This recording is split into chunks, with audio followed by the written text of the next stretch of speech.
So it's basically asking founders to pay for an expense for one of your investors' counsels. You may have like six investors, but it's really just paying for one of the investors' counsels, which is also just unfriendly to the other investors. So it just doesn't make really any sense at all. It's just like a very unfair thing, and often it could be 1, 2%, 3% of the round that goes out right away. So think of it as like a huge credit card charge.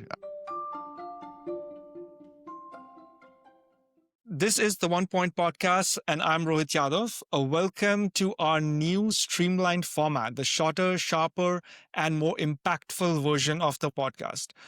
In each edition, I'll spotlight insightful trends from the ecosystem, or thought provoking perspective from experts, or bold ideas worth exploring further. And today I have Auren Hoffman with me, whose post on VC that makes you pay for their lawyers is not founder friendly. This post made quite some noise and for good reason. So Auren himself is a GP at Flex Capital. It's a 200 million plus seed stage venture capital firm based in San Francisco. He runs a very popular podcast, World of DAS, which is a must listen. Thank you so much for joining in. And before we start, please introduce Flex Capital to us. Sure. Flex Capital is a seed stage venture capital fund. We invest in about 20 companies per quarter, about 80 per year. We invest $300,000 to $500,000 in a company, really seed and pre-seed investments. So the key highlight for today, you wrote a post about VCs that make founders pay for their lawyers are not founder friendly. Expand to us this whole post and the intuition and the emotions behind writing this post. Almost every term sheet for a priced round, there will be a clause in the price round that will say the company must pay for the venture capitalist's lawyers up to a certain amount. And it usually be capped, and that cap might be $30,000 for a small round. It could be $150,000 for a more complex round or something like that. And of course, the company still has to pay for their own lawyers, but these are the paying for the opposing counsel's lawyers. And this is the only type of transaction where this happens. This doesn't happen in an M&A transaction. It doesn't happen when a private equity company buys you or something like that. It's very, very specific to venture capitalists, and it's clearly incredibly founder unfriendly. Okay. And why do you think this is founder unfriendly? Just because they have to pay this price or capital to the opposing counsel? Yeah, it just doesn't make any sense. So it's basically asking founders to pay for an expense for one of your investors' counsels. You may have like six investors, but it's really just paying for one of the investors' counsels, which is also just unfriendly to the other investors. So it just doesn't make really any sense at all. It's just like a very unfair thing, and often it can be 1, 2%, 3% of the round that goes out right away. So think of it as like a huge credit card charge. Imagine like MasterCard just taking a charge of your round, going straight to these folks. And then it also, the more you pay for the opposing counsel's lawyers, the more they have to find to justify it. So it actually increases the time it takes to close your round, because these lawyers are not unethical people, but they do see the dollars in front of them, so they've got to go justify it. If it was a smaller dollar amount, or if the VC was watching the costs and was looking at those costs, the lawyers on the opposing side would be much more efficient. They wouldn't be like nitpicking everything. They wouldn't be proposing odd things, looking for like this really weird corner case or something. They would just be trying to close the round efficiently and effectively. And why do you think this happens? Is it because the founders are too focused on just closing the deal? Or is It's it a because the historical founders just don't artifact. understand this And background? so it's a historical artifact in a venture in the term sheet. It's been in existence for probably 50 years. Most of the other weird founder unfriendly things have been taken out of the term sheets over the last 50 years. And so, but this one just hasn't. And some founders will negotiate that down. So if it says 60,000, they might negotiate down to 20,000 or something like that. But it's pretty rare for a founder to negotiate down to zero. And I think most founders should negotiate it to zero. And it doesn't make sense to be there at all. And any venture capital firm that puts it in there, even if it's if it's anywhere more than zero, that venture capital firm is essentially taking advantage of the company. Okay. And this is something that you feel very strongly about. Do you think other VCs in the ecosystem also feel the same way? There are a few that do. So there's a few VCs like Plural in Europe that have a similar belief. But I would say for most VCs, it is still extremely common. By most, meaning like 99%, Wow. will have it in their term sheets. So almost any term sheet you're going to get for a priced round today, from all the top VCs that you can think of, except for one or two, are going to have this clause in it. And I would like to see that clause go away for the benefit of the founders.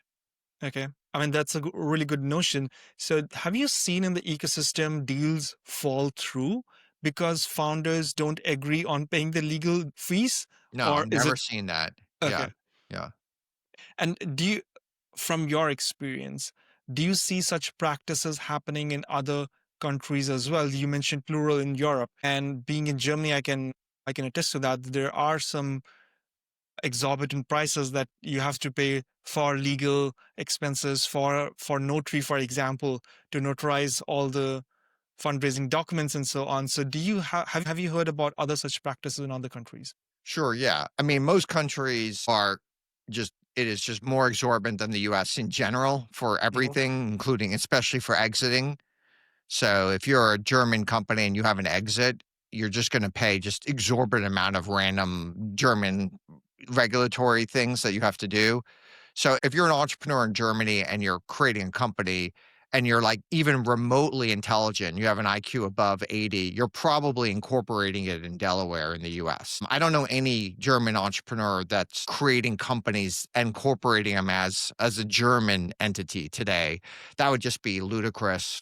People don't want to invest in German companies.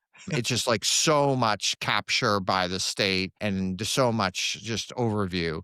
So that's already happening. It's so easy to create a Delaware C corp or a Nevada C corp, no matter where you are in the world. That a lot of places, if you're in Germany, if you're in India, if you're in just places that are high regulatory places, you're often already creating it in the U.S. or some other place in the world that is a little bit more friendly and transaction friendly to things. Okay.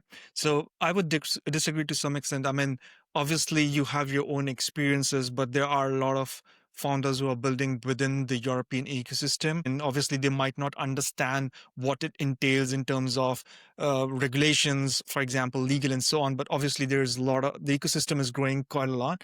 And the second kind of disagreement I will have is to something that you mentioned very early in the podcast about the PE firms. I know for a fact that there are PE firms when there are acquisitions happening, PE firms not acquiring startups, but I'm talking about PE firms acquiring journal PE kind of companies. Then there are some PE firms who actually pass on these legal fees to their portfolio companies Sure. as I well, mean, if or they can, actually they pass it will. back to Yeah. LPs. If they can, they will. And so, obviously, I'm sure that that's probably more of a negotiation and less of a standard. Um, where on the VC side, it's more of a standard. On the German created companies, like I would never invest in a German company. I've invested in a few, Mhm. and just when they exit, it is so much work for a US investor to deal with a German exit. And you mentioned the notaries and all this other stuff that has to happen. It's just insane. Whereas if you invested in a US company anywhere in the world, if you invest in a US company, when there's an exit, you just get your money. It's really simple. You have to be, you're responsible for your own taxes. You deal with it. It's really easy to do. And so just the headache of investing in a German company would be hard. Plus, just like when's the last time there's been a German company that's been a massive company? I mean, it's just like you just don't see it. I mean, you see SAP, then the next one was Wirecard, which was a fraud. I mean, you just don't see them that often. So, I mean, most it's just by pattern recognition. If you're a German entrepreneur and you want to create something great, you're probably you might be incorporating in the UK or something, but you're probably incorporating in the US. So I have a couple of more questions left for you. So you you wrote in your article I have raised more than 15 price rounds in my career and paid VC legal fees every single time. So when you raised those price rounds, you paid those legal fees. But still, vouch for founders not paying for it. So do you think that feels counterintuitive? Yeah, it's tough to push back on it, and so I think it's really a VC problem. If Okay. you get 6 term sheets and they all have that in there, well, then, but if one of them starts to not have it in there, I think it's gonna be a lot more founder friendly, and if you got a term sheet from a VC that didn't have it in there, you could probably be more confident that the rest of the things that they're thinking about are more founder friendly. They're gonna treat you better as a founder. They'll Okay. probably help you with your compensation more. They'll probably do some other things that a lot of VCs don't wanna do. So it's probably a very indicative term of Okay. the rest of the firm and the firm's kind of thoughtfulness around how they want to incent founders. Got it. And about the LPs, so you mentioned something about the LPs as well, that sometimes those costs are actually passed on to LPs rather. So can you explain me that Yeah, aspect as well? basically, so what happens in a fund is there's different types of expenses that Yeah. happen. Some expenses will be expensed to the fund. Mm-hmm. Some expenses will be expensed to the management company, Mm-hmm.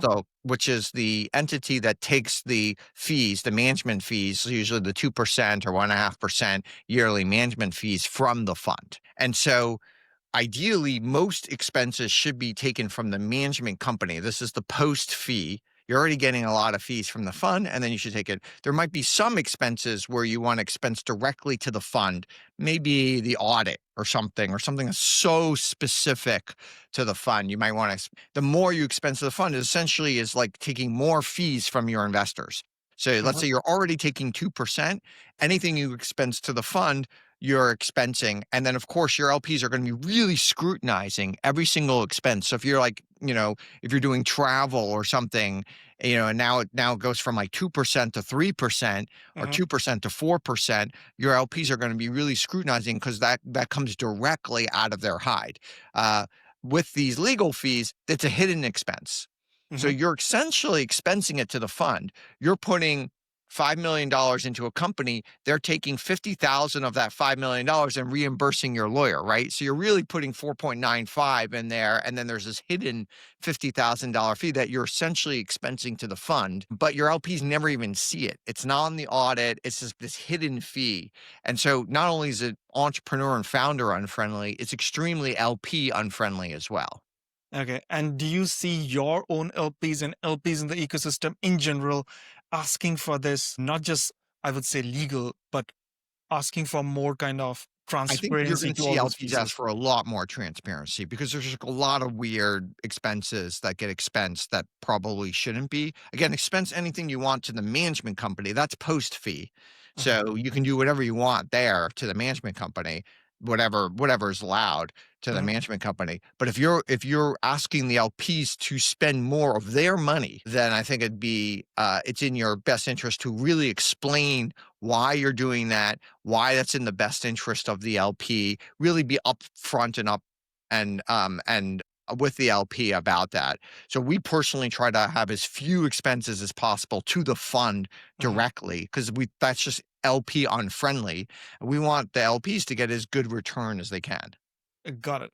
And since you talked about some of those aspects from LP side, VC, GP side, as well as founder side, so if you want to sum it all and provide a solution for the ecosystem, what would that be?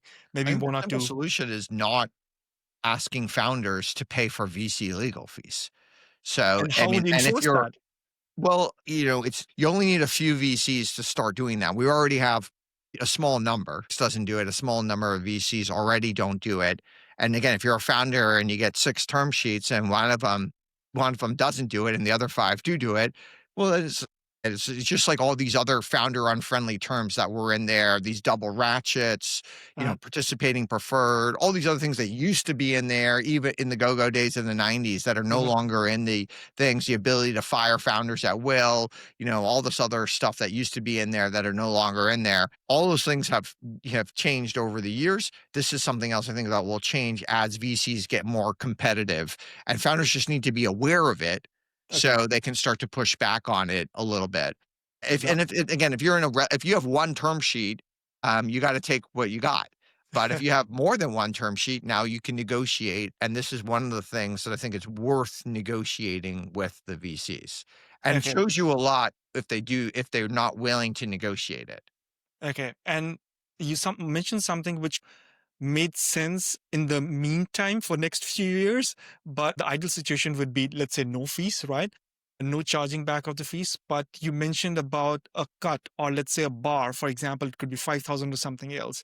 Do you still see that as a solution and as an interim Yeah, I solution? mean, most funders already do negotiate those fees, right? So you'll see. I just saw a term sheet for 100 grand from the VC, and the founder negotiated 'em down to 15 grand. So you're already negotiating, those things, and it's essentially, usually, if you think of most deals, most price rounds, basically the way, if you think of the time it takes to close, it's usually 20 days Hmm. plus 1 day for every $2,000 you reimburse for legal fees. Okay. Um, so if you're gonna So there's a bar. reimburse, 20 grand in legal fees, that's a 30-day close. But Okay. if you reimburse 50 grand in legal fees, that's a 45-day close. So you wanna have as few days of as little reimbursement of legal fees. If it's 0, it's probably a 20-day close. Got it. And so you covered the founder side, you covered the VC side. From the LP side, is there a solution from the LP side? LPs should be, and I think LPs are going to be scrutinizing a lot more of these things. You start to get these returns, and again, if the fund is a 10x fund, well, you don't really care about the fees, whatever, it doesn't matter. But if the fund is a 2 to 3x, or let's say, or less, if it's 0.7x or something, well, now you're really scrutinizing some of these fees. Okay. You really want to understand what's happening with these fees. Why did they do that? Why are they taking these types of things? And you really want to understand why are these founders doing these things that are so LP unfriendly? And they're very short-term focused. I mean, you want to treat your LPs well because you want to be long-term greedy, not short-term greedy. But a lot of these funds are just like extremely short-term greedy, and they would never tell their founders to do that, right? Because they always want their founders to be long-term greedy, and you should be treating your LPs as like real partners for long term. Awesome. Thanks, Auren, for covering like different aspects of this legal fees. I know it's a very touchy topic. There are obviously some benefits of doing it as you are saying it, right? So it helps a lot of founders. It puts in good practices in place. It brings more transparency to the ecosystem. So kudos for kind of picking up that fight. And thank you so much for joining in. Thank you very much. Very happy to be here.